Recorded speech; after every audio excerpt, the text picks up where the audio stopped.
Assalamualaikum warahmatullahi wabarakatuh. Perkenalkan, saya Meli Ardiana dengan NIM 2107930 dari Prodi Pendidikan Teknik Bangunan kelas A Universitas Pendidikan Indonesia.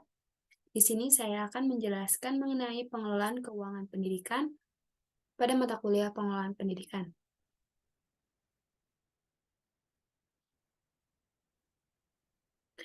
Di sini ada 6 poin yang akan saya bahas.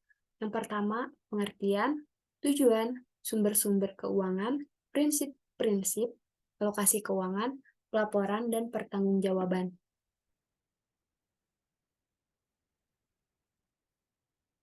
Yang pertama, saya akan menjelaskan poin pengertian dulu. Manajemen berasal dari kata manage, yang berarti mengatur, mengelola, atau mengurusi. Menurut Depdiknas atau Departemen Pendidikan Nasional, pada tahun 2000 menjelaskan bahwa pengelolaan keuangan merupakan tindakan pengurusan dan ketatausahaan keuangan yang meliputi pencatatan, perencanaan, pelaksanaan, pertanggungjawaban, dan pelaporan.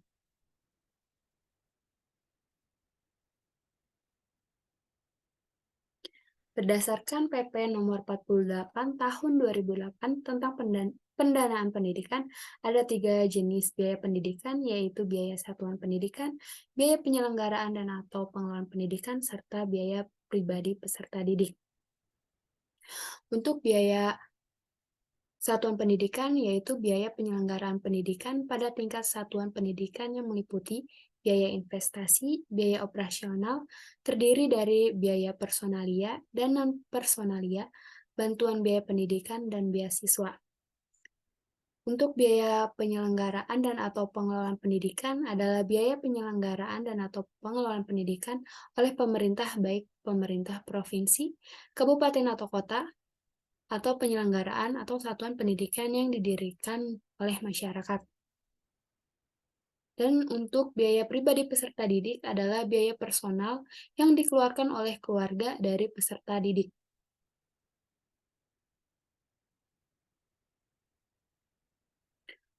Untuk tujuannya yaitu yang pertama, meningkatkan efektivitas dan efisiensi penggunaan keuangan sekolah, lalu meningkatkan akuntabilitas dan transparansi keuangan sekolah, dan yang ketiga, meminimalkan penyalahgunaan anggaran sekolah.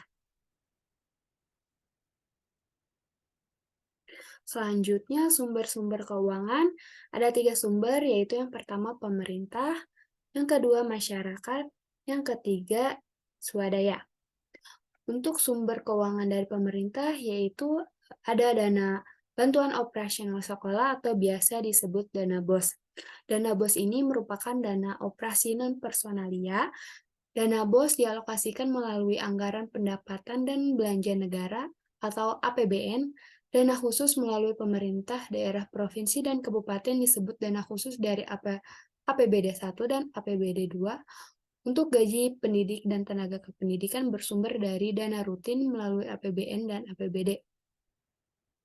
Untuk sumber keuangan dari masyarakat, yaitu dana masyarakat, dan dana ini berasal dari komite sekolah atau orang tua siswa atau dari sponsor dan donatur.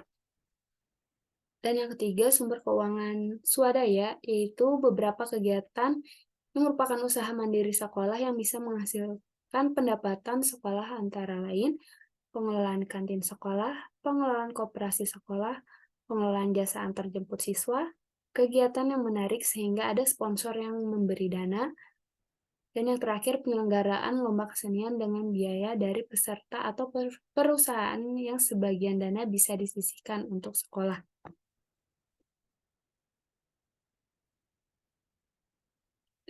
Prinsip-prinsipnya ada 4, yaitu yang pertama akuntabilitas, transparansi, efektivitas, dan efisiensi.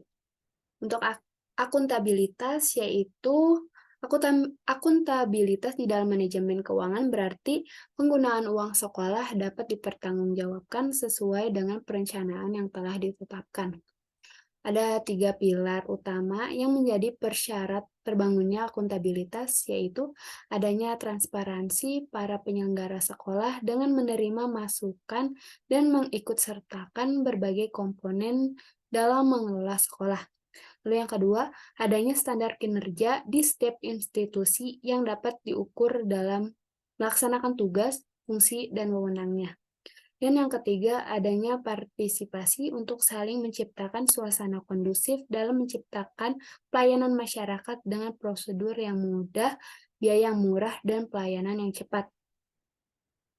Lalu untuk transparansi, yaitu di lembaga pendidikan, bidang manajemen keuangan, yang transparan berarti adanya keterbukaan dalam manajemen keuangan lembaga pendidikan, yaitu keterbukaan sumber keuangan dan jumlahnya. Rincian penggunaan dan pertanggungjawaban harus jelas sehingga bisa memudahkan pihak-pihak yang berkepentingan untuk mengetahuinya.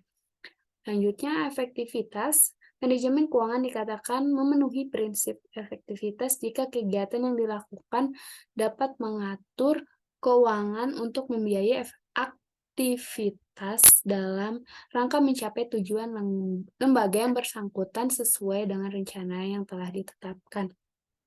Selanjutnya, efisiensi berkaitan dengan kuantitas hasil suatu kegiatan dapat dilihat dari dua segi, yaitu yang pertama segi penggunaan waktu, tenaga, dan biaya, dan juga dari segi hasil.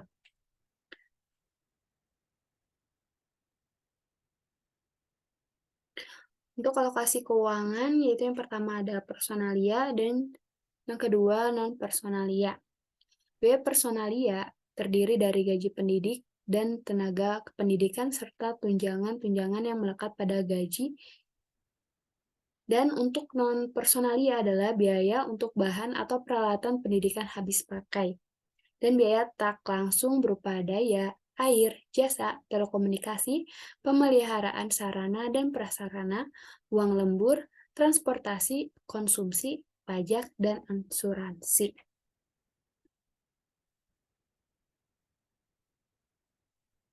Dan yang terakhir yaitu pelaporan dan pertanggungjawaban.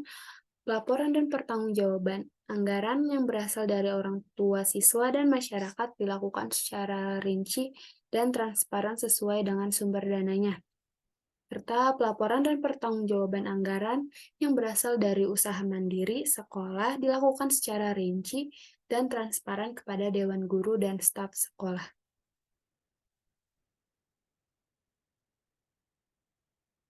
Dan ini sumber yang saya gunakan dalam pembuatan PPT kali ini. Cukup sekian presentasi dari saya. Jika ingin ada yang ingin ditanyakan, boleh ditanyakan melalui kolom komentar. Cukup sekian presentasi dari saya. Kurang lebihnya mohon maaf. Wassalamualaikum warahmatullahi wabarakatuh. Terima kasih.